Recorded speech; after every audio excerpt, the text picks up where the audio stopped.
देखो बच्चों, आज हम तादाद गिनना सीखेंगे। क्या गिनना? हम लिखते तो सही है, लेकिन कैसा लिखना चाहिए हमें वो पता नहीं है। देखो यहाँ पे 41 कितना है?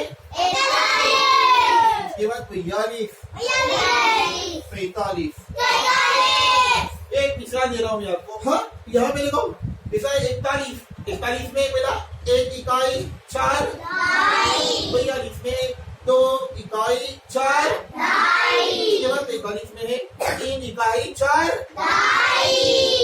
अब इसको किस तरह से लिखते हैं वो हमें देखना है।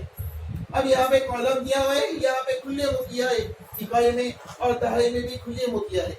अब बताओ बोला सबसे ज्यादा कहाँ पे? यहाँ पे है या यहाँ पे है? यहाँ पर है। सच में? देखो आगे। अब इकाई के अंदर हमें गिनना है, इकाई में हमें गिनना है खुले मोतिया कितने हैं। चलो सब एक साथ गिनेंगे। 1 2 3 4 5। तो अभी भी अदद लिखने से पहले सबसे पहले इकाई लिखते हैं। क्या लिखते हैं? इकाई लिखेंगे ना, क्या दहाई लिखेंगे? इकाई। सबसे पहले इकाई हमने गिने 1 2 3 4 5 को।